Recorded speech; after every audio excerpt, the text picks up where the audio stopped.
Let's kick it off with. I got a decent one. Well, actually, we've kind of been over that. The equipoise again. Um, Trying to get away from high primo cycles. Need total dosage of up to 2 grams, but generally ride on the higher side of hematocrit. Masteron. What? Yeah, what I would be doing there is either using Masteron or see, riding on the high side of hematocrit for me isn't a fucking issue. So hematocrit runs to 170, right? On a general ratio. I've always been my entire life between 168 and 172. Now that's a positive benefit because if you've got slightly more red blood cells, you've got increased oxygen transport, you've got increased nutrient transport. People start flapping about this shit. But if your blood pressure is fine, athletes will blood dope to give themselves a slightly higher fucking red blood cell count. So I was going to do a video on this. People freak out about stuff they don't understand due to misinformation. So if you're sitting around the top range, your blood pressure is fine, and EQ doesn't take it any higher, then for me there is no problem. So in that situation, if 600 mg of mass doesn't cut it, and for some people it won't, I may use 300 to 400 milligram of equipoise and 300 to 400 milligram of Masteron. That total load, 800 mg, should be fantastic at controlling estrogen without the worry, if you are sensitive to the hematocrit, of going to 600 or 800 milligram of equipoise. So, what about blood nets? What about baby aspirin? What about telmisartan? All these things you can. Though they can all help. For me personally, Chuds, right, I've only ever done one bloodlet in my entire life, and that was last year. I have never needed to do one. And what's funny is the only time I had to do one was after a cruise dose because I started playing with cardarine to see if it increased my HDL I remember and that. the cardarine is good for increasing endurance athletes' performance. And it must have been the damn cardarine, Sam, that sent my hematocrit to 180. First time in my life it's ever been high enough in net blood. And I've been doing this almost 20 years, 15 years. And fucking Sam had the worst negative effect than anything else. Off of the NHS bloodlets, because I do mine religiously every 3 months, and I have done for years. You don't get that much off. You might get about 5 points. It doesn't actually drop it that much, bro. I do it every 3 months as well, Chud. Yeah. It People doesn't always drop it ask that me about this. much. They're like, "How do you do it? How what do you say?" I'm like, "You just lie." Yeah. Well, I've only ever had one done off Eval. But yeah, Eval do a pretty good one, so I've done it with them. But I didn't retest because, again, my blood pressure is always fine. I've never seen any dramatic increase off any drug that I've taken. And I must have looked at a hell of a lot of blood work in my time. And I could probably count on two hands the amount of times I've seen anybody's hematocrit over 175 to 180. yeah. And I have never seen it any higher than then. This again comes down to the amount of people scaring other people with shit information when there's actually no real world application. I'm like, I was saying this to someone before, I'm like, I must have looked at thousands of bits of blood work. Never have I seen any scary hematocrit that runs in line with scary blood pressure. Do you know what I mean? What So like, where's the worry? what was it out, Hilly? Your hematocrit? 180 is the highest I've seen, and that was after a cruise from the cardarine. It had to have been the cardarine. There was nothing else I'd ever taken. Does that come under red blood cells? It's so it comes under blood. It's hematocrit. What's the two? Hematocrit, Hemoglobin? Yes, it was the hemoglobin that was 180. Because mine's both come in range this time. Yeah, hemoglobin should be 170. Hematocrit should be up to 0.5, I think. And man came back for the first time ever 180 and 0.56. And that was after a cruise. And the only thing that was new, well, there were two things we knew. One thing we knew was the cardarine, and the other thing was I hadn't taken any recreational party assistance in a long time. So unless that was having some sort of thinning effect. But you Was you remember, using that's when L-carnitine at the time? Was I using what, sorry? Was you using L-carnitine at the time? Yeah, but I'd used L-carnitine for the last year for fertility, and it never came back high either. Mm. It was a real eye-opener to me that never in a long time of doing this have I had an issue from steroids. No steroid. And then I use a damn SARM, which is linked to improving endurance, and it's the SARM that spikes it. Mm. Shall we move on? Yeah. Is it necessary to add Slim to GH to manage any insulin resistance from the growth? Not necessary, no. It Not just really, no. completely depends, obviously, where you're at, how high your growth hormone is. Like some people can take GH and Pharma GH up to 8, 10 IUs without a single issue with their blood I glucose. sent you So it's lot only my fasted reading, didn't I? And you were all like, "What the fuck?" What was it on fasted? I sent it to you. I sent it to you like on the group, didn't I? One. In the group chat, yeah. 1-1-1-1-1-1. Yeah. And I don't get that. What's I that tell in? you what, What's I that in our know I reading? growth to 3 IU yesterday. I come back to 90 this morning. But you have to bear in mind, there's two things going on. When you inject growth hormone, it causes the liver to kick out more blood glucose. So an increase in blood glucose is a byproduct of the drug you were taking. So you're always going to see that. So if you're dosing before bed, just because your fasted blood glucose has increased, doesn't mean the growth hormone is making you insulin resistant. So this is where you then maybe need to look at postglandial results. So then if your post-meal results are staying higher, then over time the growth hormone can cause some insulin resistance. So what that basically means is, in the simple terms, the body isn't able to move the blood glucose from the blood into the muscles and where it needs to go. So if that is occurring not just fasted, so you've got to look at the two important points here. Have you just shot a load of growth pre-bed and it's caused you to kick out loads of blood glucose? That isn't insulin resistance. That's the fucking drug working. People just don't understand it. Yeah, because whenever I take Well, growth, I always wake up 5+ every fucking day, bro. When I take growth, as soon as I remove it, I wake up at like 4.4. Yeah. So people are like, "Oh, I've just shot loads of growth hormone. My blood glucose is fasted." That's a great excuse to shoot loads of fucking Lantus, and it's like, well, no, mate, not at all. But do you know what? if you fucking the hypo, I'm fucking mental hypo. Yeah.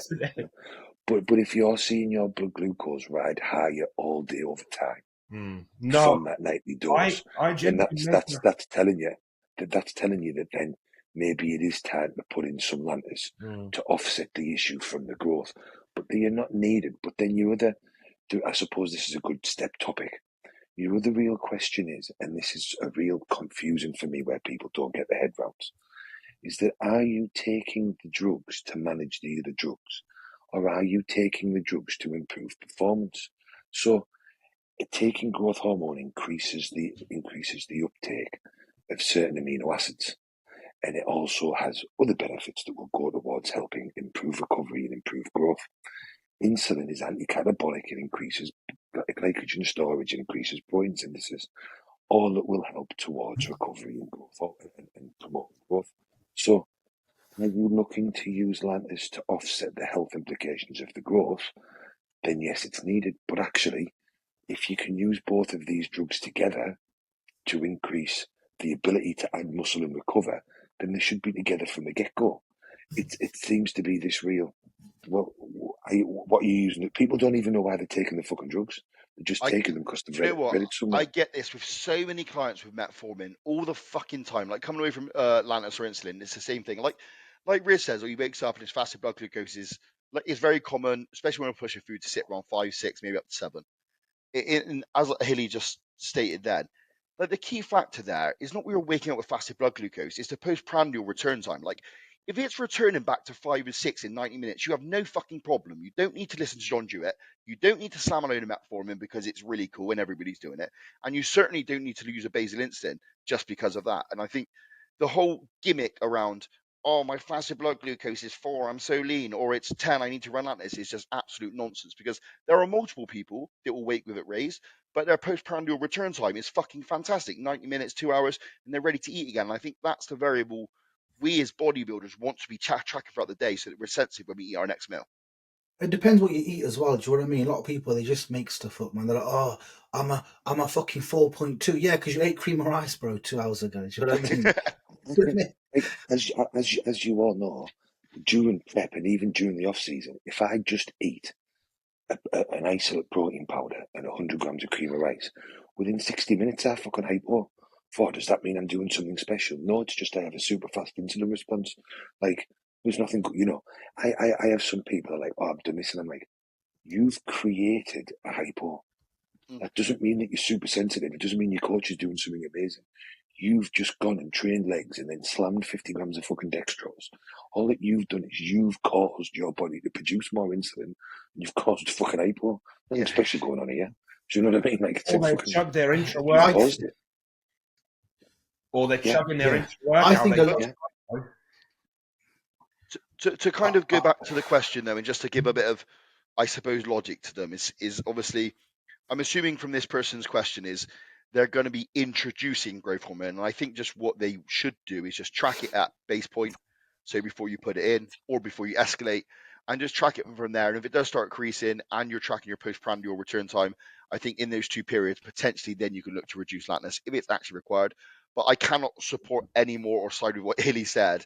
Lantus in its own right to drive growth, glycogen storage, IGF responses paired with growth hormone. It's a fantastic compound to use if you're genuinely trying to cover all variables. So it just depends what this guy's trying to get out of it. He's trying to, from a health perspective, not get too fat, not destroy his blood glucose, or if he just wants to get massive. If he wants to get massive, get the Lantus in. Yeah. And again, looking at your whole yearly design and what you're doing. So, as a good example, I've got a client there. Our ultimate goal over the whole year is to maximize muscle growth at every possible stage, right? So we didn't use growth hormone and Lantus during his recent cycle. We've kept to use it during the cruise because he's still in a good place body fat wise. So instead of just sitting at 150 milligrams of test, coming down and working at that, what I did is I saved the GH insulin to allow us to use different pathways to grow while he's on a cruise. Then I've also changed his training from low volume to high volume to adapt to the novel stimulus. So not only is his body's pathways then looking for more nutrients, looking for different ways of stimulating hypertrophy, we're then using the growth hormone and the growth hormone and the Lantus to increase IGF, increase nutrient storage, to run in line with the novel stimulus. So even though he's on a cruise dose, we are maximizing every other growth factor possible to make sure that we are still stepping forward. Then we will keep them in, change the way we use them, step back on cycle, and we've continued to make steps to keep going at all times. There's no dead time, there's no stepping back. His ultimate goal is a shit ton of muscle, so we are making sure every day, every week, every month of the year is focused on adding muscle, which is the goal. And a I lot want to get back what you said.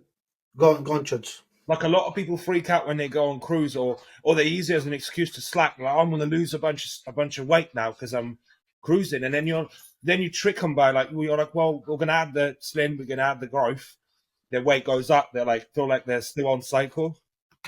It's weird, isn't it? Because over time, when you get better at this, you almost look forward to your cruises. Like that clear out and that dropping off that fluid and stuff, you just feel fucking great. Like you feel like an athlete again. You put it all back in, you feel heavy, full, round. I think, Lily, I've got a bit of a question for you. This is actually from me, and I was just watching a YouTube video around the old mythical tale of using a rapid insulin pre-cardio to drive blood glucose down to increase fat loss. Now, obviously, in theory, people nowadays use L-carnitine, but I think from my understanding from the science, you need some sort of glucose response for carnitine to have effect and drive fat cells into the mitochondria. Now, is my theory correct? People who watch this don't copy this. Is my theory correct? If I was to wake in morning, and let's say we were on prep, and I was to use, say, can I use a Lantus, which is far more stable and a much slower pull down of blood glucose than a rapid, use L-carnitine, would you mimic that full response and growth hormone of mobilizing the fat cells, driving that into the mitochondria as energy, and then pulling the blood glucose down at a much slower, manageable rate would increase the effectiveness of fat loss? Well, the thinking is correct, and that certainly may work. Worry with the Lantus is it can hit a bit harder than you think when there's no glucose in your system. So I've done this. So this is actually quite a popular natural fat loss stack, Yep. particularly in America. So what you would do is you would use one eye, and please people don't play about with this because it can fuck you, it's dangerous. But it was quite popular at one time, and there's still many that use it. You take 1 IU of fast-acting insulin, sub-Q before your cardio. The theory here is, exactly as you said, Dec, it drives down blood glucose, forcing your body to use potentially more stored fat for energy, through gluconeogenesis and whatnot. Then what you can do is use L-carnitine, exactly as Dec said. You're very correct, because the 1 IU of Lantus will drive the L-carnitine into the muscle. That then changes the way the pathways work, forces stored fat to be moved into the mitochondria, so you will then use that for burning fat. You can then throw in a little bit of growth before bed or on the morning, and together that concoction, maybe with some caffeine, working on a different pathway again, because then if you take caffeine or another stimulant, that then increases your heart rate, so then you've got an increase in lipolysis, an increase in calorie output. You've got 4 different pathways that are all increasing the ability to burn fat. And again, if you're a natural athlete, insulin isn't showing up anywhere. It's not got any shutdown on your system. L-carnitine is natural. And obviously it depends on how you define yourself as natural and what federations you're in. The worry here is, I have played about with this, is that it is easy to go hypo. And if you were in a dieting phase, for one, the hypo is not nice, and then you've got to fuck up your diet by putting yourself. Because when I was younger, what I also played with is getting yourself into ketosis and then hitting a very high loading phase on a Saturday, and then seeing how quickly I can bring myself back into ketosis on the Sunday. So what I ended up being able to do was be in ketosis Monday, Tuesday, Wednesday, Thursday, Friday, Saturday. Saturday, driving in an awful lot of carbs all day. And then what you would do is, on the Sunday morning, you would get up, take an IU of insulin, go into a prolonged period of fasted cardio. Then you would take another 1 IU of insulin around lunchtime, another period of fasted cardio. You would do ketosis diet. And I was showing being deep in ketogenesis by Sunday night again, through using that. But you're playing with fire, obviously. This is not, and to be honest, it's not something I've ever recommended with a client, simply because I never noticed any impressive fat loss from the fucker. Yeah, and can I just say, this as a disclaimer, this is not me saying I'm going to use it. This is me understanding those pathways and where the old mythical turbo's and rapid, if Lantus would be a better option, and if those pathways together is the right pattern, effectively, or the right cascade. But that's why when you're in a prep, yeah, what you've said there, Dec, the insulin, 1 IU of insulin, L-carnitine pre-gym makes a lot of sense as well, because obviously you're already low carb as it is, yeah. It works very well. I tried that last year. Didn't we try that last year, Ellie, for a bit? I did. We did that, yeah. That works very well. Very nuts. well. Yeah, and then that's a bit different again, because what you're doing there is the L-carnitine pre-gym is pulling stored fat into the mitochondria, so you're enhancing the fat loss of your workout during prep, but you don't have the danger of going hypo like you may do on a morning before cardio, which is dangerous. Then if you put in some growth hormone before the gym, you're getting the same manipulations. So that's a way of creating that. So then your other debate there is, Dec, is there a potential to use Lantus on a daily basis in a low-carb environment, simply to keep blood glucose low all day and burn fat? The problem is, when I have played about with these things over the last decade, because I was playing about with this, getting back into ketosis quick and seeing if it helped fat loss, literally 10 years ago. Literally, you can actually go on my UK Muscle Forum blogs and fucking see me playing about with it. I've seen him 100 times, mate. Yeah. The problem was, it was loads of fun for me playing about with stuff because I just love the experimenting. But I never noticed anything that was like, fuck me, this really impressed me fat loss wise. And then in a prep environment, it isn't worth the risk to then have to go and grab loads of sugar and fuck your day up. Yep. Next question. Yeah, question, Chuds. Twice a day workouts. Why not and why yes, assuming other components are fine. So Say that first bit. Look, Twice a day. unless you are a genetic marvel or you are using obscene amounts of food and ancillaries for recovery in terms of anabolics, insulin, growth hormone, you literally have to be the 1% genetically to train at that level and recover. And I would say the other 99% of people, if they are able to do that, their training is not optimal in any way, shape, or form. What was the my opinion. question? Training every twice day. a day is I think training twice a day. It goes beyond muscular recovery. It's more just central nervous system. Because if I train legs in the morning, there's no chance I'm going back in the gym later on and training anything else. No fucking way. Well, it depends how you train, isn't it? Yeah, that's the thing. I agree, That you can do push pull legs off, but you're not going for annihilation. You're more doing stimulation, right? Because the thing is, once you go into the CNS, right, it fucking releases so many other chemicals that fuck you up, and you can't do that and train every 3 days or morning or night. Do you know what I mean? You've got to be like one working set. If you do morning and AM and PM training, your morning might only be 5 working sets. And I think you're right, Rez. And I think there are certain benefits like that. What idiot? What's his name? Jamie DeRigo does it all the time with his clients. And I think if you can, there is a benefit in the sense of you can scale food from a satiety standpoint, and I understand that side of it. But I'm yet to see someone switch to that and look better, except from the 1%. And this is because I know Phil, I got in trouble for this. This isn't racist in any way, shape, or form. But a lot of the African Americans, their genetics are very round, their muscle belly is very round, and they hold fullness naturally very well. They seem to respond to a lot of higher volume, more frequency training. And if I'm not mistaken, I think that Andrew Jacks was doing 2 a days and he just transformed and looked monstrous. But I'm assuming for the person who's asked this question, they are not the 1%. Otherwise, they wouldn't be asking the question because they would be doing it and it'd be working. They'd probably be on the Olympia stage. Their best bet would be to focus their complete efforts on those working sets in a single session, get home, eat some food and recover and get ready for the next session.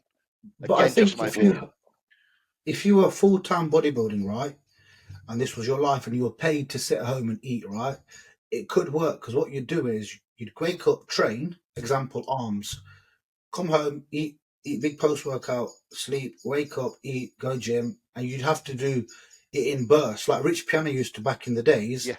Sleep, gym, and you live like that. You don't live on days, you live on hours. Do you know what I mean? I've actually done this, and I'm going to disagree with you a little bit, but only because of what Riz is saying. And I actually did this with Jordan when I prepped Jordan the first time or the second time. So the way we set it up was, and the way you've got to set it up was, and you have to have the ability to do it, and it's how you're doing it makes the difference. So what I was doing was, I was coaching 50% of the time, and I was working for the NHS the 50% of the time. So it was only 3 days on one, 3 days on the other, and I didn't have much else to do. What I was doing was, and what we was doing when we was doing it with Jordan, was doing a lighter body part. So I would get up, go for a walk. That was my morning cardio. Then at around 10 o'clock, I may hit biceps, abs, right? Not stressful, high volume stuff, just burning calories. Come home, have a meal, chill out, do something on the afternoon. Then I might go in on the night and do heavy quads. So then I would keep my food lower on the morning, and really the bicep is just another calorie burning session. Then you would keep your main food for your heavier sets on the night, and that would be a low volume workout. And it actually allowed me to keep my food high, keep my cardio lower, and get in pretty good shape. And it worked for Jordan as well, but only because the layout was, I didn't have a manual job. I didn't have much else going on. I had the time to do a 6 o'clock morning walk, a 10 o'clock morning session, a 4 or 5 o'clock evening session. I had no children. I had nothing else going on. We had the ability to set up our days where that's all we fucking did. That allowed then more food. We were taking the drugs to recover from it, and the workouts had to be suitable. There was no sessions like Dick does. The sessions weren't like yours, you know. You weren't going in and absolutely annoying yourself with a logbook and progressive overload for both sessions. Those morning sessions were just pump work, volume, not to failure. And I know Fayed covers this on one of his podcasts where he'd done it, and he said he had a great response from it, but because it was just like doing more cardio, so it allowed him to keep his food higher.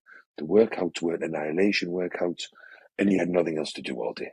So, and this is why what Deck said is so important, is that how many people, for one, have the ability to do that, and for two, will adjust their training so whatever they're doing on the morning is just a fuck about.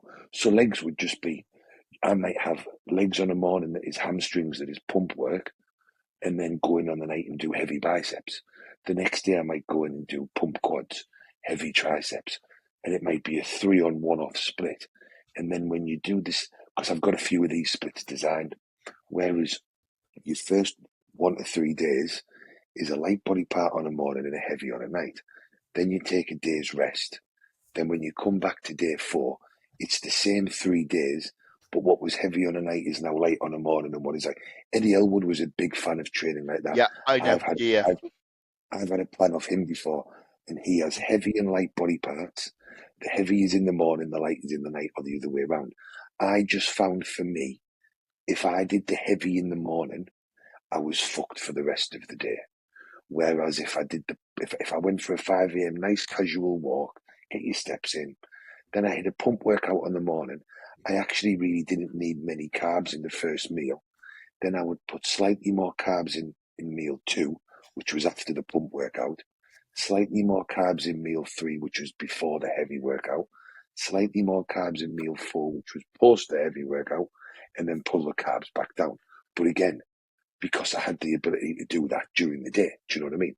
So it was just killing time for most people. Would you say then, Hilly, that your accumulation of sets ultimately by the end of the week would probably be similar of someone who was doing a push-pull leg split basically, but it's just breaking that volume down into different segments?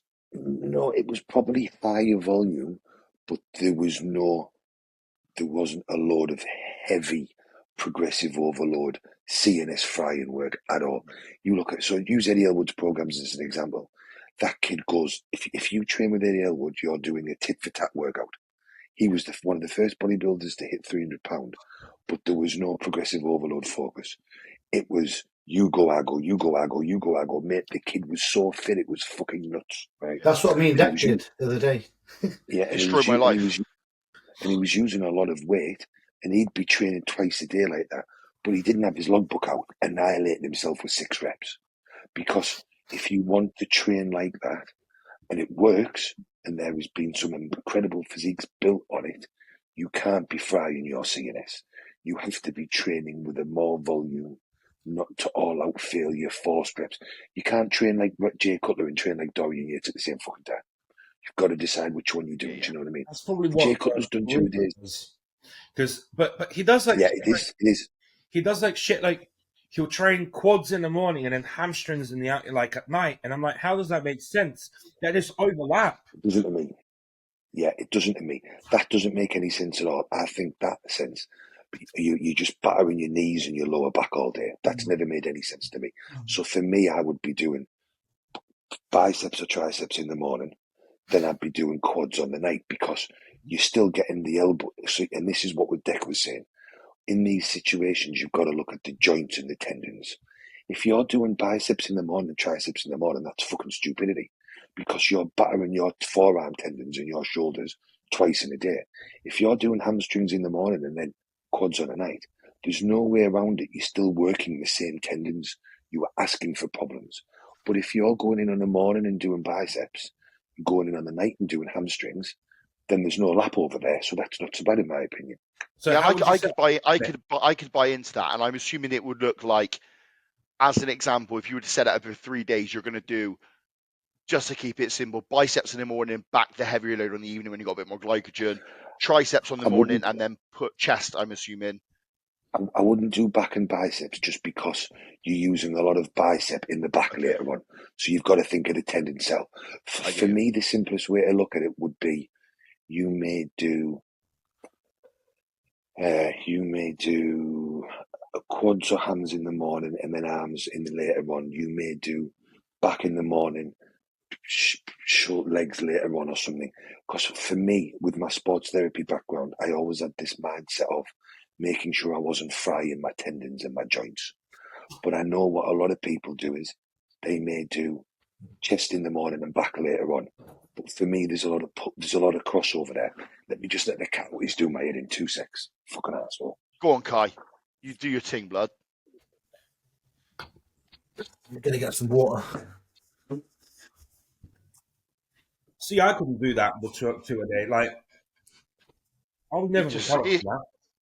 Yeah, and I know that I don't have the mindset for it. Like, I'm too much of a fucking meathead, you know? Like, I would just bury myself in each session until the point I need 2 weeks off, you know?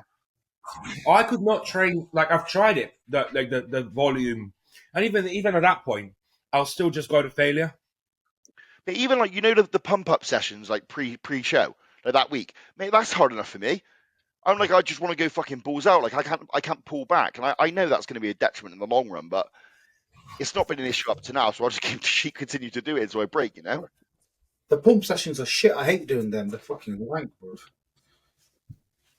Yeah, like, because Nick Walker said it, when there was like a day out and he was with Matt Jansen and he was doing a fucking 5-plate RDLs one day out and stuff. Like, he didn't change his training split. He just rolled all the way into the show ready. Do you see how me and you trained the other day, yeah?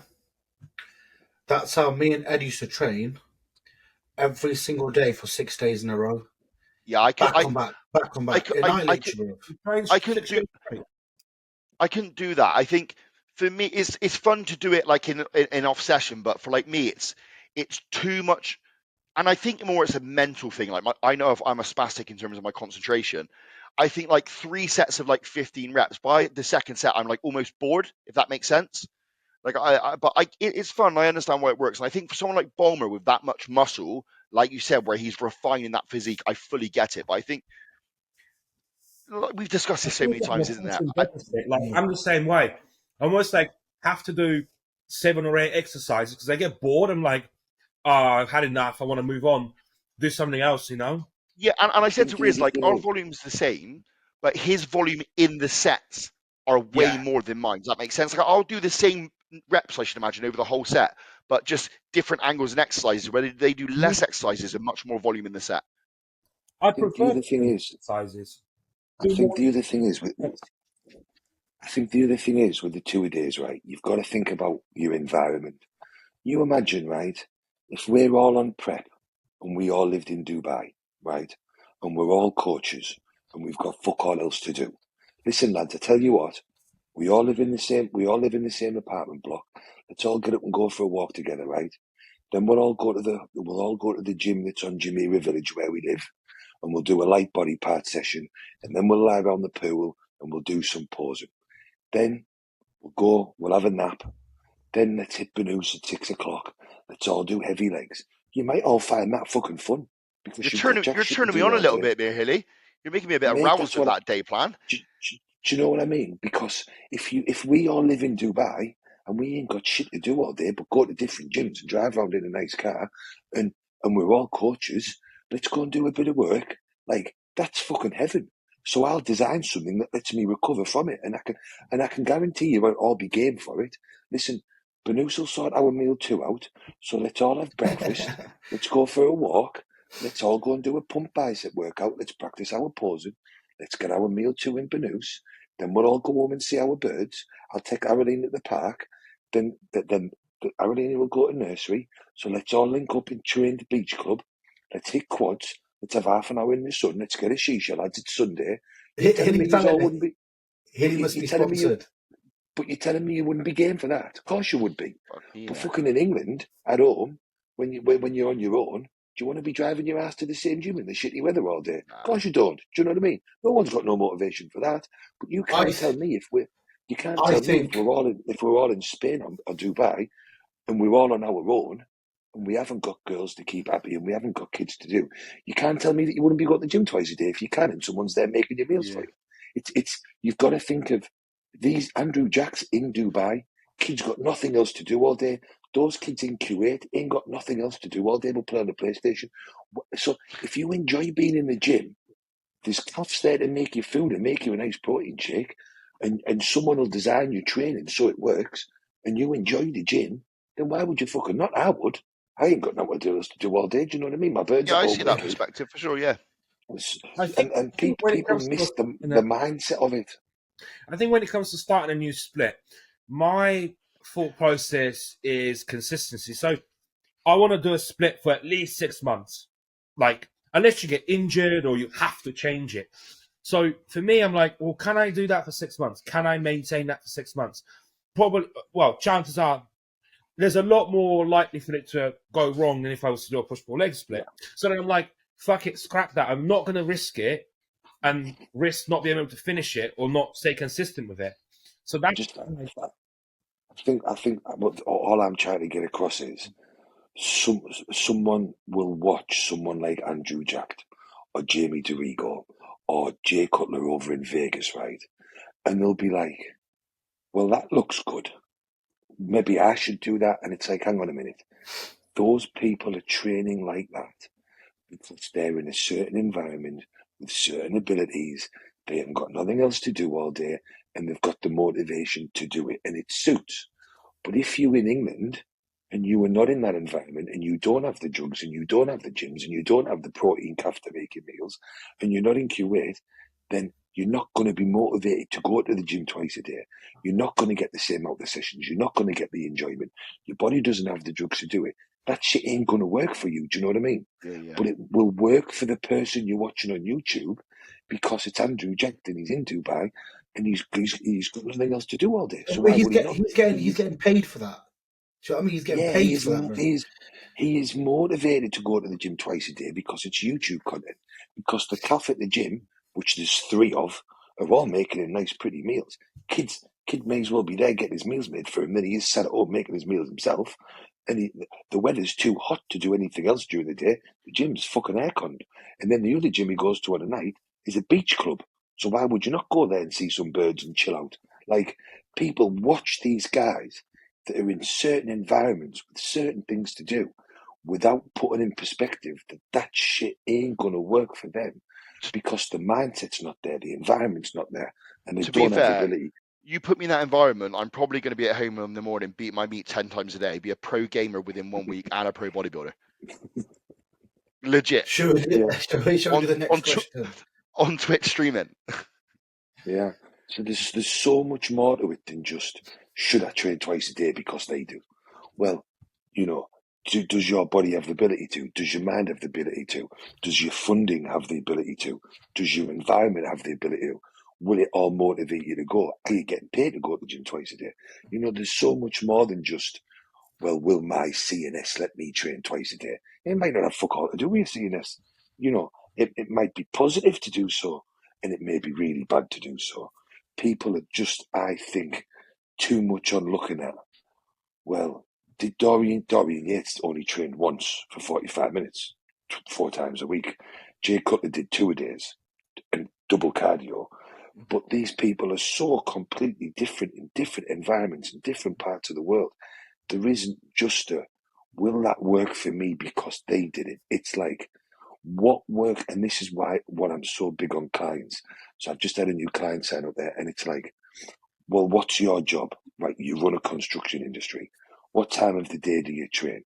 Do you have, oh, we've got a child that we've got to take to nursery. So how much fatigue is being built up in your life will dictate how much volume you may get away with.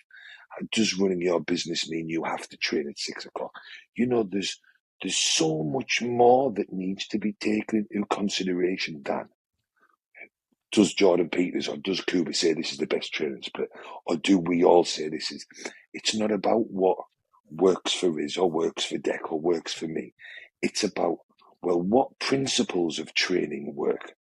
Then it's, what do you enjoy out of those? Then it's what does your day allow you to do? Then it's are you in a surplus or a deficit? Then it's do you take steroids or do you not?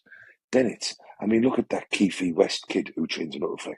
Doesn't he train every day of the fucking week? He has done 7 days a week, natural every day. freak. Yeah. And he's natural. I couldn't do that. Deck, you couldn't do that. Nope. Do you know what I mean? So there's, you can't just look at one, but he's a full-time coach, everything's on the money, and he enjoys to fucking do that. And he's a genetic phenom. And he's stronger than every single one of us. Yeah. I could train two times a day, yeah, if Matt wasn't obviously working his full-time job. Because I go to the gym, Jamie's is empty. Do you know what I mean? I could superset the whole fucking gym. Just why Jamie had it private. Because he used to go in the morning, cardio, posing, session, go home, eat, chill for a bit, have another nap, take his gear, go back to gym again. I could do it right now, but obviously it doesn't suit my training partner at the moment. Exactly. But I could do that. Yeah, it would work. Yeah, and that's it. Because cardio, if you're going to do faster cardio, it doesn't hurt to go do your faster cardio, then do some biceps, get back home, and then at night go do your quads, you know? There you go. Yeah. That's it. So it might work, but Deck would fucking hate it. Deck couldn't go to the gym and do pump fucking biceps. No fucking chance, no. It's not going to happen. No, he would hate it. He wouldn't enjoy it. He wouldn't even make it the fucking gym. So no point doing it. Even set it up? No. There you go. Shall we hit the next question, boys? Yeah, sorry, yeah. All right. We got any good ones? Interesting ones? How many meals do you all have? I do 6. How many what? How many meals? I do 6. Yeah, 6 and an intra. 6 and an intra. Well, I'll give a complicated answer, just because that's what I do. At the moment, I do 6, because that's what my meal plan's on, and I do like having 6 when I prep. And I'm only giving a bit more complexity to this because there was a question on the Train by JP forum. Because I've got some digestive issues, that means my digestion is slow. When I'm in an off season, what I found worked better for me when I was doing it myself 2 years ago than with AJ last year, I found 5 bigger meals spaced further apart worked better for me at that time because it allowed me to digest the meal better than having 6 big meals. So I actually like to have 5 bigger meals in an off season, but at the moment I'm doing 6.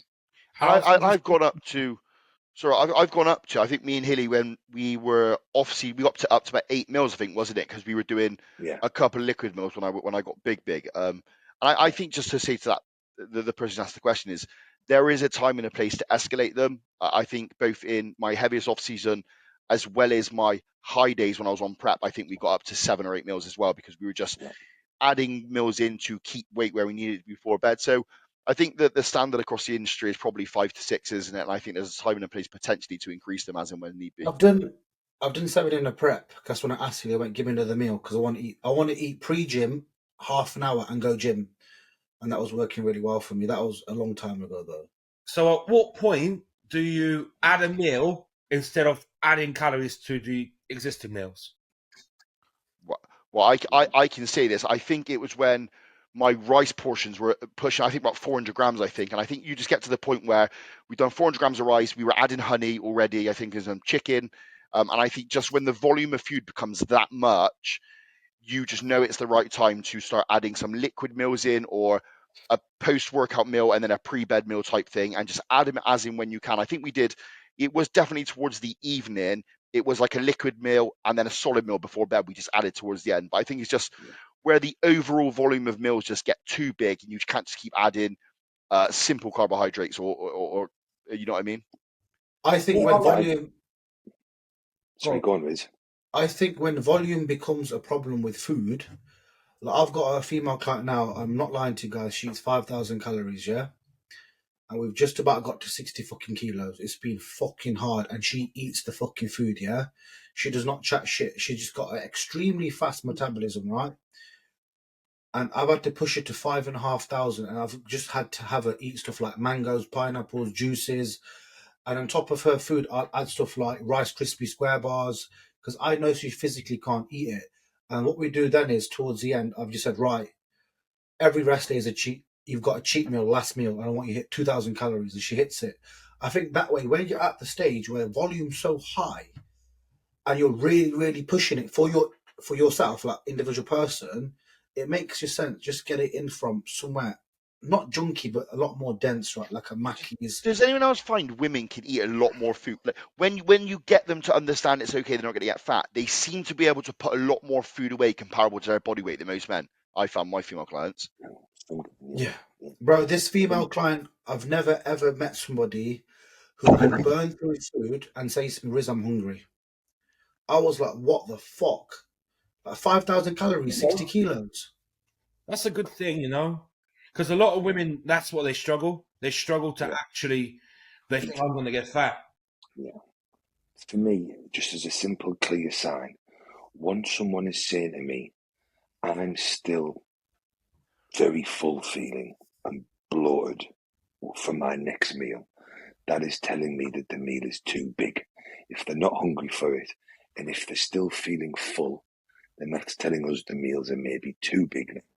And we need to look at having another meal, or we need to reducing the amount of rice and fruit juice to it, or we need. So what I will tend to do is either put in smaller pre and post feeds closer to the gym, so maybe a scoop of whey and some post work, like Rice Krispie treat bars, or a very easy one is, right, you finished, make sure your intra-workout nutrition is done halfway through the workout. As soon as you finish training, slam, scoop of isolate and some dextrose powder. And then 60 minutes later, have something like another scoop of isolate and cream of rice or rice cereal. Then another dead easy one is during the night, make sure, so I used to do this quite a lot with myself and clients, before you go to bed, make sure you drink a pint of water. That will guarantee you wake up during the night. Next to the sink, have scoop of protein powder with, I've tried all sorts of these things, but some stuff just AJ wanted me to do that. It didn't sit very well. So I tend to find just having a scoop of protein with some macadamia and oil in it is an easy way of getting 300 or 400 calories, maybe a bit of rice, cream of rice, or oat flour if it's leave it next to the sink. When you wake up to pee, before you pee, mix it up, shake it, piss so it settles, neck it, get your ass back to bed. Dead easy. I think the question for a lot of people is, right, when your food gets very high and digestion's getting a bit shitty, adding a meal ain't really going to fix you. I think it's time to pull back, bruv.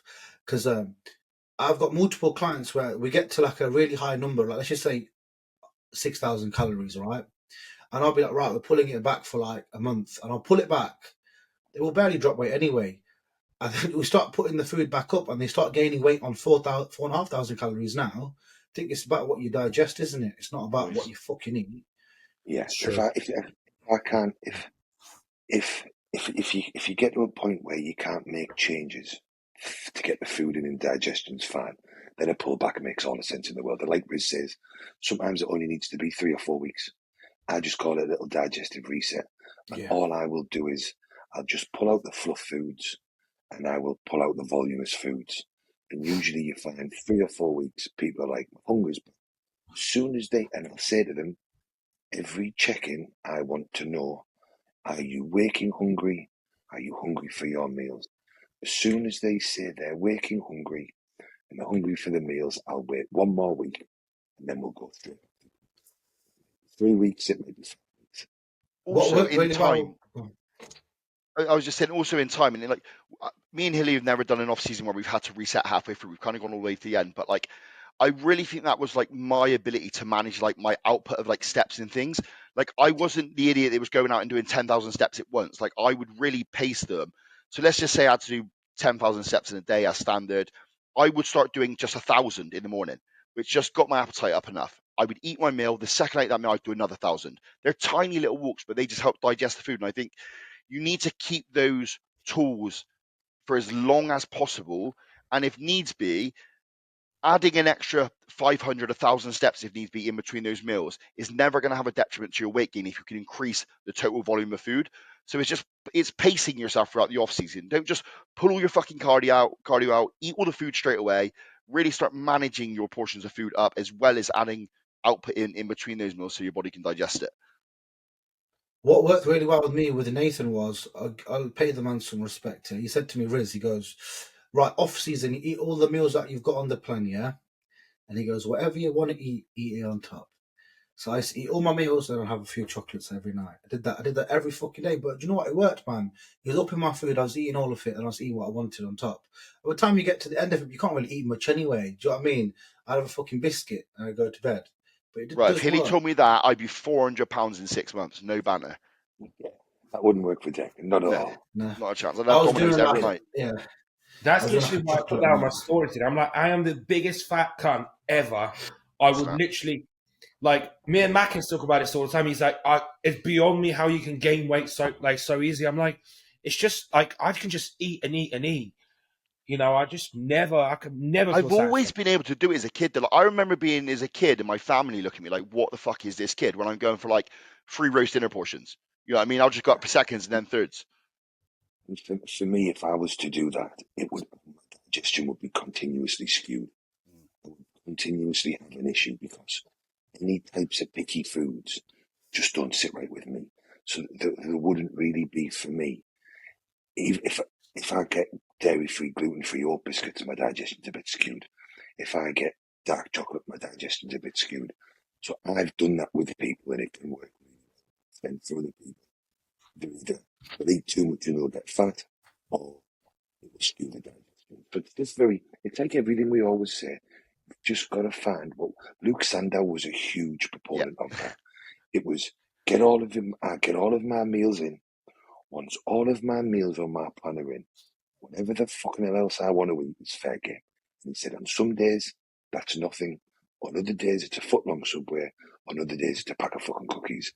And there is a lot of top guys that have followed the same approach and had very good success from. In the off season, I get all of my food in. Once everything else is in, anything else is fair game. Because that is a way of managing. You know, if you're dropping a meal out to go for a fucking Domino's, you've got to smash 2 Domino's. But if you forced in all your clean food, you might only get half a Domino's in. Yep. But Deck would definitely probably be able to eat the full Domino's and cookies.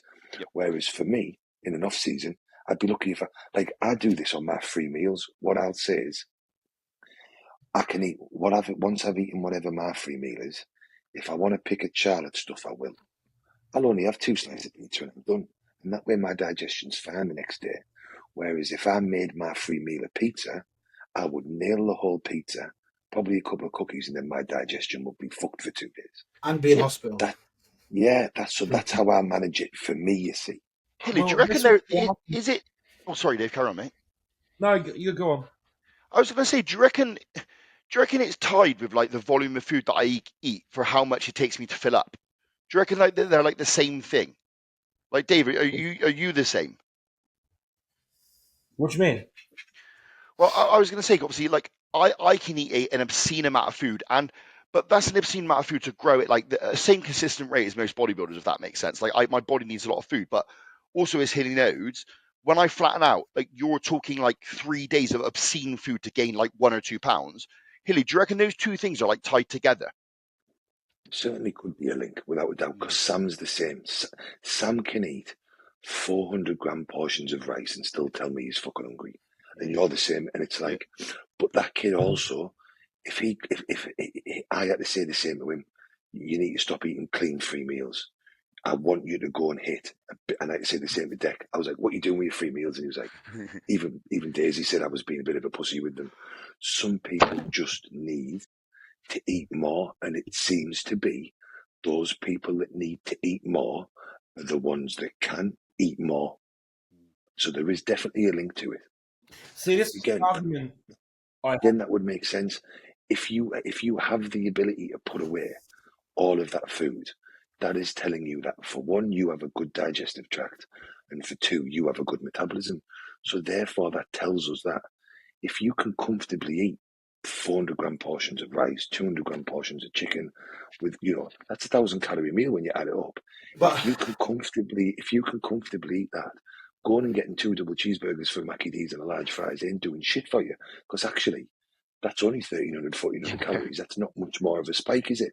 So if someone like Dec or Sam can eat 1,000 calorie clean meals all day with a 1,500 calorie clean breakfast, no problems, going and getting a Big Mac and fries is the fucking same as calories as you have for your breakfast. And I think this is where people get confused. If you're having 125 grams of cream of rice, there's 450 calories. If you're having 50 grams of protein powder, there's 300 calories. There's 700. If you're then having 20 grams of nut butter, another 150. And then you're having a bagel on. If you normally eat 12 or 1,300 calories for breakfast, and then each of your meals is 1,000, in your head you're like, oh, well, I'll go and get a Big Mac and fries, only 1,500 calories. That ain't a fucking free meal for you. Just a different fucking quality. It's just a different setup of the meal. You need, and this is Dec, you need 2 double fucking Five Guys burgers and 1 or 2 large fries, actually, because that then equates to double the calories of what your normal breakfast is. So you're right, Dec, there is definitely a link there. I think the issue is people need to understand as well. People like Dec can eat the really, really plain, shitty food. People, they say, oh, I'm not hungry, but they're easy. Like a child, I'm not hungry, but easily eat a chocolate. Do you know what I mean? Yeah, I'm not that idiot. A lot of people need to take that into account, that we're not saying that you should eat shit.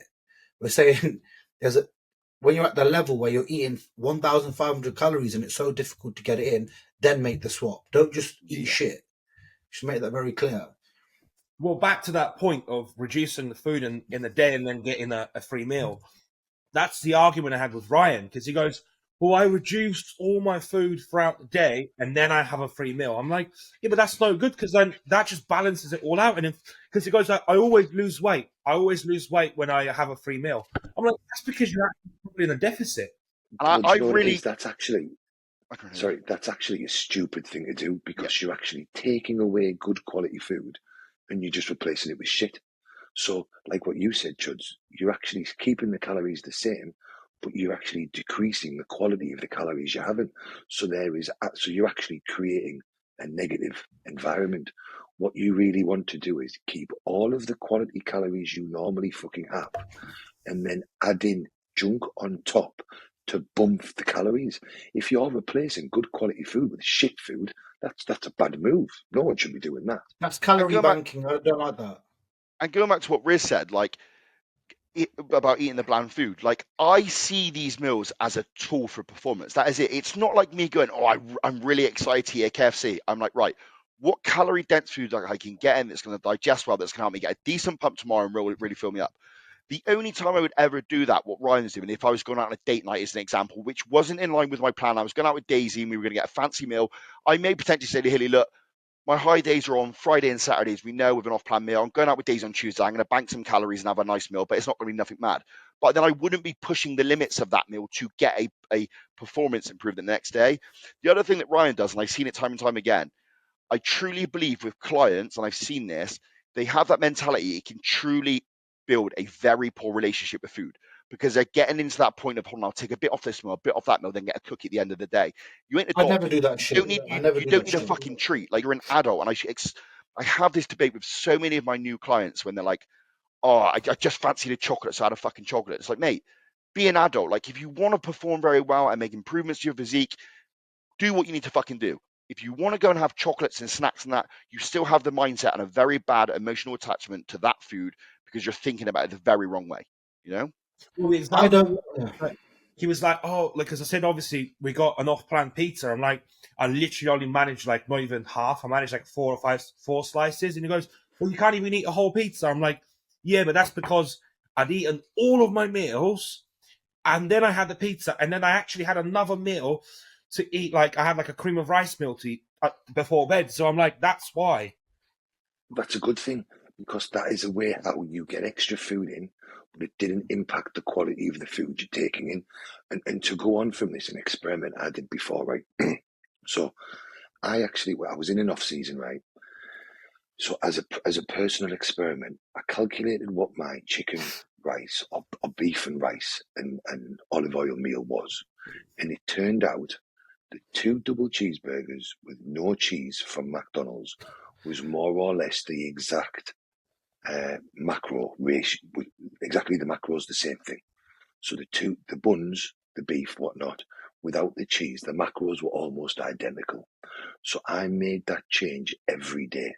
So I kept my calories the same day to day. I just switched the beef, rice, and olive oil meal for the 2 double cheeseburgers, no cheese. That's all I had, right? So the macros were the same.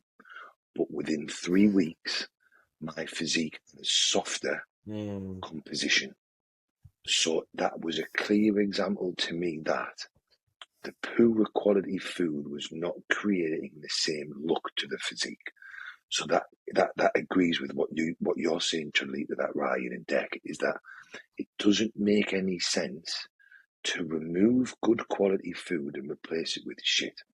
If you're in a growing environment, then you want to be maintaining all of the quality food you're having in and replacing it with some junk. And this is why I'm very big on it with all clients. If you get a free meal to replace a meal, the quality of the food still needs to be good. Yeah. If you are adding calories in on top, then the quality doesn't matter. So this is the two separate distinction differences. If I say to someone, I want you to replace a meal with a free meal, because when you're replacing food, I want you to go to a nice restaurant and have a burger and fries.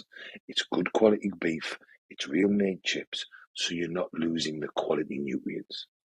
If I'm just trying to add calories because we can't get any more clean calories in, then I don't fucking mind you driving to McDonald's and getting 2 cheeseburgers and chips. I don't mind you going to Domino's. I don't want to take away good quality food, give you a fucking Domino's, no chicken, no protein in it. But if you've had all of your protein for the day, you've got all of those quality burgers, all of the good stuff, then I don't mind you walking 1,000 calories a Domino's on top, because we just want the calories. We've already got the nutrients. That is the clear difference. And also, I that's really the have main clients. rule. I don't really have clients eat much shit like McDonald's. You know that. I just don't like it. I just think it's shit food. It's wank food. I always say on every client's check-in, right? Listen, eat what you want. No McDonald's, no KFC. I'd rather eat proper food, and it makes a big difference. Man, I don't like that food. It fucks up your skin. It's shit. There's no benefit to it, bro. Honestly, I think it's wank food. I'd never eat it myself anymore. Well, I It don't know. also shows, doesn't it, Answers. about I digest McDonald's But quite well. I just think it's not about digestion, bro. It's just shit food, isn't it? It's just not the same, bro. Like it's not like a Five Guys burger is better than a Mackey's burger. Do you know what I'm trying to say?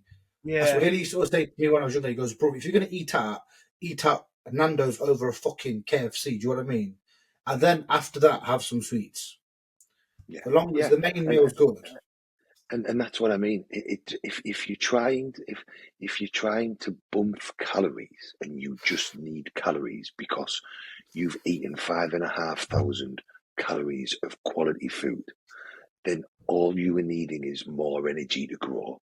Then for me, it doesn't matter where that energy comes from. If you are having a free meal and you are replacing those of energy, it fucking matters what you're replacing it with. So having a fucking, and this is why I expressed to client, having a pizza is fine. Go to a restaurant or a nice place where it's real chicken, real beef, real sourdough pizza and good quality food. Don't go to the local pizza shop where the chicken's fucking dog shit and it's just shit cheese and shit bread. If you want a burger, go to a restaurant where it's real ground. I mean, obviously McDonald's food is real, but my point is, as I have distinctly seen by testing on myself, switching macros for that food has a negative impact on my look. So that tells me that it is not as good for what. And the lesson to take from that, all you viewers, is you see one of those weird little kids on TikTok saying that all macros are the same, no matter where they come from, they're idiots. Mute them and never watch a video again. Any more questions? Yeah, questions. Questions. Everyone's squat, bench, and deadlift max. That's a good one. Yeah. Go on, Deck. What? Squat, What max? deadlift maxes. I squat 245. I pull from the floor at my best 280. My bench is pathetic. 3 plates aside in a 10. You never did much of I them? haven't. Did Sorry? you never do them much? I missed that. What was that? Did you never do them much? What, Did you bench? never, no, like all of them. Did you never used to do them much? Yeah, I started off doing them. Like I said, I was a big squatter and I was a huge deadlifter very, very early on until I herniated a disc in my back. So I've just trained around that ever since. And now the only pressing movements now, like as an example now, I'll do 4.5 plates on a Smith for sets of 6, 7. But I just do all my work on a Smith now. I just feel much more comfortable on it. I target the muscle so much better on it, especially for squats. Like I don't know what it is, but I'm I used to naturally love Smith machine squats. I'm naturally Love Smith built for machine squatting. I squats. can squat very well. I squat very Same. narrow, and I have terrible ankle mobility, but I'm able with a pair of squat shoes to really now a narrow squat very well. You sit me on a Smith machine, and I'll go for days on that. I think you're really similarly we're quite similarly put together, where we've got long torso, short legs. Yeah. So for me, I literally squat upright. Squats for me is like. What are your numbers, Triple E? So, and mind you, I used to compete in powerlifting, so that was like what I did for like 3 years. I deadlifted 330 off the floor, bench 200, and squatted. I only squatted 275. So impressive. That's impressive. I was like 19, 20. And mind you, I haven't done that pretty much since. How much did you weigh? Bro, like 95 kilos. I had a bench record. At 93 kilo class. I actually cut weight for that. And I think I did like 175 at 93 kilos. That's fucking strong, man. I wish I could bench now. That was like, I love the bench. But it never did much for me. I never grew off of it. And I saw my pet doing it. So, yeah, you know. I was never one of the like good technical lifters, if that makes sense. Like I when I was squatting, I was still using all quad. Like it was no glute, no hamstring, all that sort of stuff. Like when I'm benching, I'm using my chest. When I'm deadlift, I'm pulling from my back. Do you know what I mean? I'm not fucking arching over like a fucking bow and arrow. You know what I mean? But yeah. What about you, Riz? And that's why I done a caveat that, because like for me, it was just a skill. I just did that for years and years and years, and it was just skill more than actually using the muscles. I'm having a look now what my max was. Go on, Hilly. So mine was, before I tore my pec and slipped my discs, I've deadlifted 6 plates aside for 1, and I think I was about 200 pounds. Squatted 6 plates aside for 5 plates aside for 3. Video from bench press was always shocking. I think 3.5 plates for 1 or 2 maybe, and that was about it. When I calculated here because back then I used to weigh myself in stones. I was 65 kilo, yeah? And I was 65 kilo. I pulled 200 off the floor, no wraps, no bow. I did 4 plate 5 on the squat, which is 190. And my max bench was 3 plates. I was 65 kilo, bro. That's fucking strong, mate. Good, The thing is, though, I've never, ever in my life, ever, that I think, literally, I've never done a 1 rep max, ever. I've always, like, those numbers are always working sets. I've never, like, I've gone as low as definitely 3 reps before on, like, squats and things like that, but I've never gone anything less than 3 reps. I've never done 1 on a squat. When I said 190, I did like 8. I did 8 like 2 weeks out. Hilly went mad. Oh, fuck me. I used to max out every fucking week. Yeah, I did max on bench once. And we used to have a day, we used to call it like Heavy Friday, right? So every Friday, bro, we'd go in the gym and we'll do squat, bench, and deadlift, and we'll just max out every fucking week. But they're the best days, man. And that's the bit that, like I said, me and Tommy used to do the same, but obviously we were working sets for squats. We would just squat and squat and squat until someone died, then call each other a pussy for the next like 2 days. But that's what's annoying is I feel like some of these younger kids aren't ever getting to do that fun, real meathead stuff where you just destroy yourself and learn the basics of just controlling weight. You know? I think do what it is. I think some kids are still living like that. You just don't see it Yeah, because I it's think not. you're They're right, not the Riz. guys. They're not the guys posting on socials. They're not the Yeah. guys. There's a lad in my gym the other day. I swear down, yeah. Me and Matt were doing leg extensions, working sets heavy, yeah. Lad goes, "Can I jump in?" I thought this is going to be a fucking joke, bro. Guy did like 10 reps, proper form, everything. And I was like, yo, guys, you know what? I was like, fucking fair play, bro. I rate you.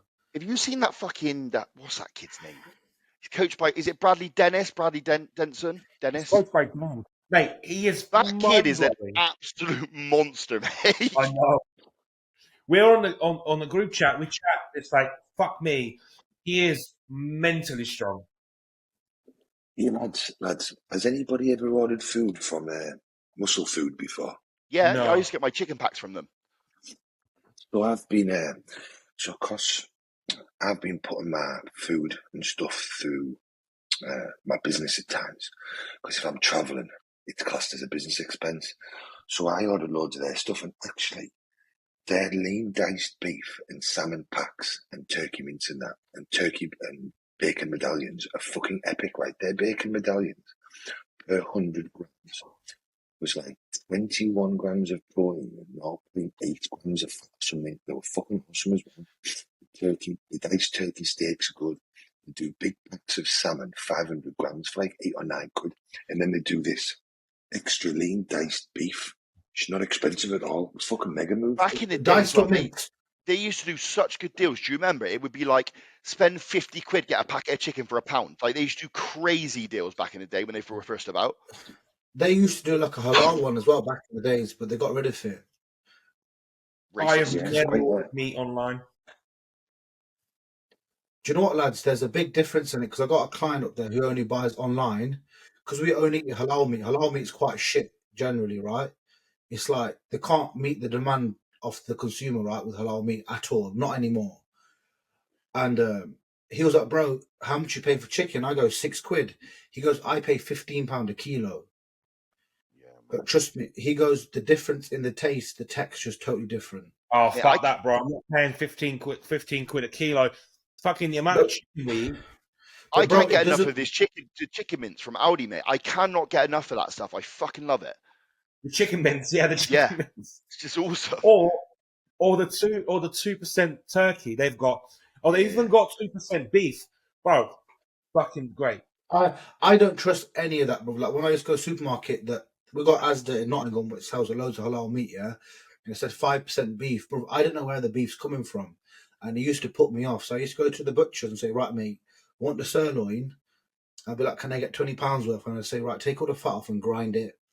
And they'd look at me like, bro, you just fucking it. I was like, yeah, bro, grind it. I don't care. Oh, Because I know. bro, The halal meat though, there's a butcher's down by me called Patak's Butchers, mate. The quality of their meats, don't get me wrong, it's stupidly expensive. I only go there for a treat, especially for like goat when I make goat curry or anything like that. But legit, it is ridiculously overpriced comparable to market. I get why, Riz, I genuinely do. But like I said, I ain't Yeah. paying 100% load for chicken breast just because it's halal, you know?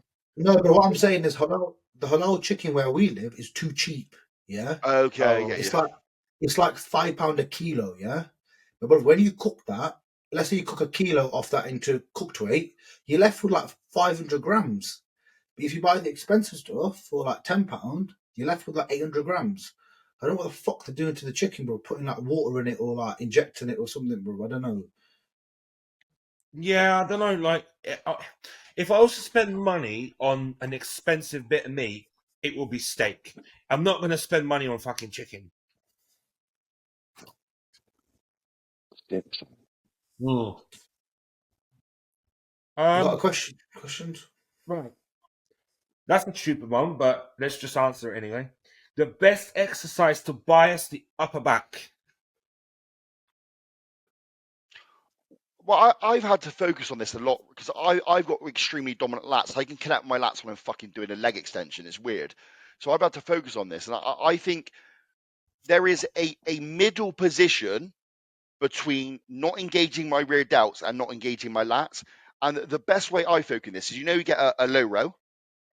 yeah, if I use a pull down handle and get my hand perfectly on the bend, like directly on the bend, I can row in just below my sternum, and that I can get a full contraction, a nice squeeze. And what I find from there is I get the blood into it at that point. So I get a good pump at the first say 2 working sets. One will be between 8 and 10. The next will be 15 to fill it out with blood. And then I go on to like a chest supported row again, where the blood's in the rhomboids and not in the rear delts. Just at that point, I get a massive contraction on it. So that's really worked for me. It's come up a lot. I think to the person asking the question, they probably haven't got a back to begin with.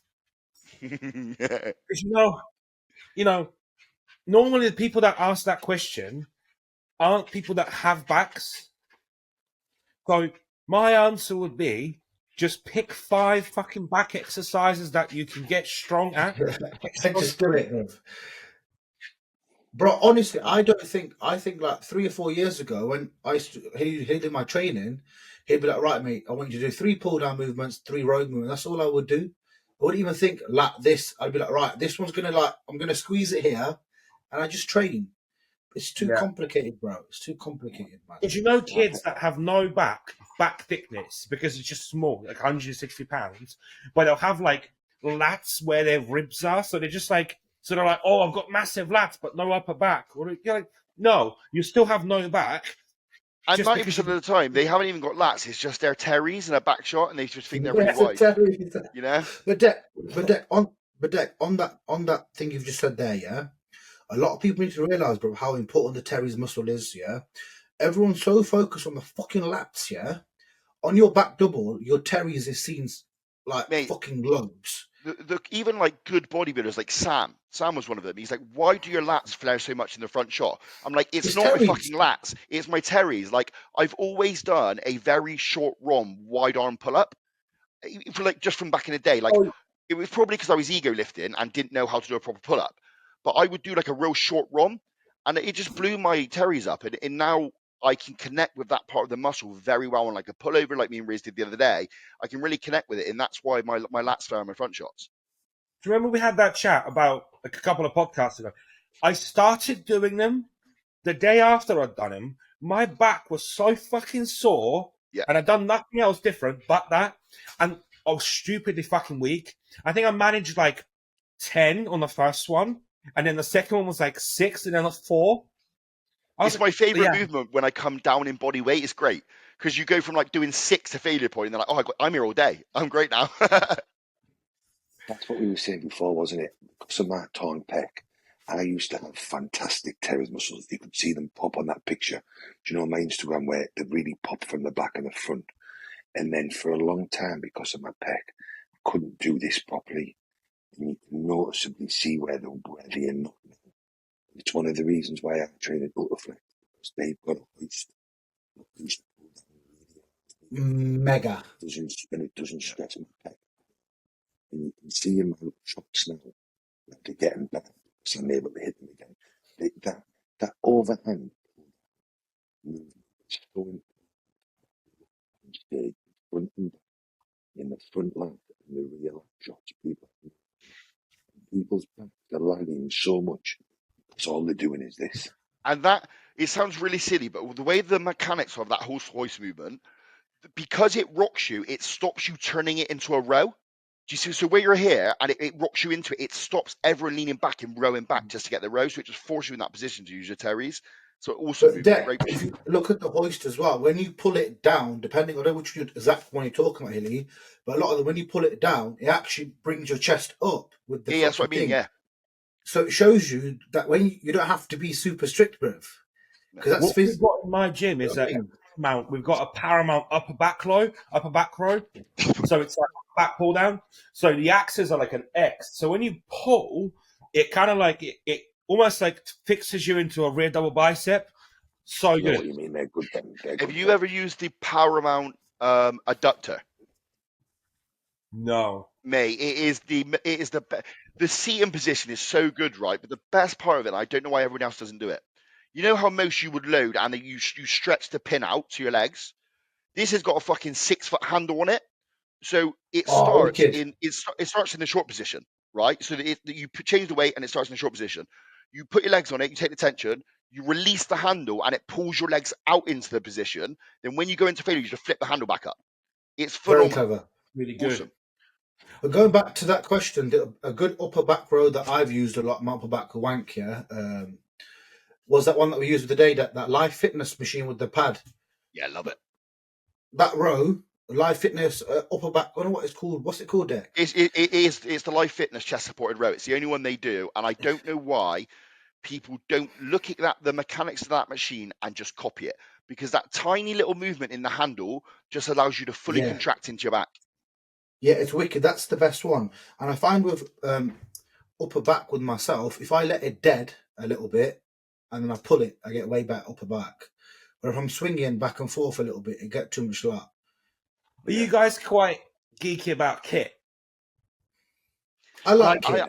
Some people say, it doesn't matter. Like, I always have that chat with Ryan. Ryan's like, nah, I don't give a fuck. Kit doesn't matter. And I'm like, I think it does. Because, like, if you see my gym, I don't know if you've seen it, if you've ever seen it. Bro, my gym is sick. Like, the guy that owns it, he is super fucking anal about every bit of kit.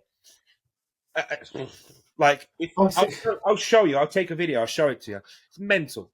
I think kit matters when you're at that level. Yes. But I think the only problem for me, like I went to Olympia Gym, which I think is probably the best kitted out gym in the world. Like, it has every type of kit from every manufacturer. Like, it's just in a line. And the problem is, then I was like, well, what am I fucking doing? Like, what do I use? And I just don't know at that point. But I'm also a person that you could stick me in any gym like that. We're gonna, like I did with Riz. That I don't care what. I'll come away from my session without a problem at all. Riz, like, we're doing a TRO. I'm happy to mooch around in a gym and find out what works for me. You know what I mean? But I do have favorite pieces, but I'm not too sensitive about them. I think my issue was there was never any gyms in my area that really had any different types of kit. It was all just hammer strength, Live Fitness, you know, your basic stuff that's good. So I never really give it any focus. And then when Ultraflex opened and they had the different kits, there is definitely a benefit to having kit that hits right. Without a doubt. I'm just not focused on it because it was never available to me. There was always good kit, but it was always just hammer strength. You know, your basic good stuff that hits. Do you ever? Yeah. So there was never any of the Prime or the Strive or the this. And half the stuff, it just wasn't around here. It's only been since Ultraflex opened and they have these different bits of kit that have been available recently to me.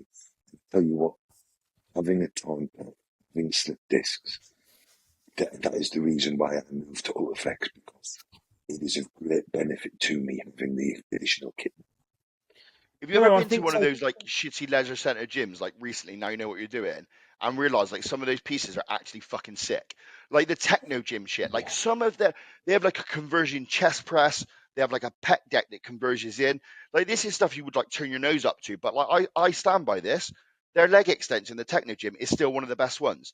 The techno gym pivot leg press is still one of the best ones. Like, this is stuff that people would turn their nose up.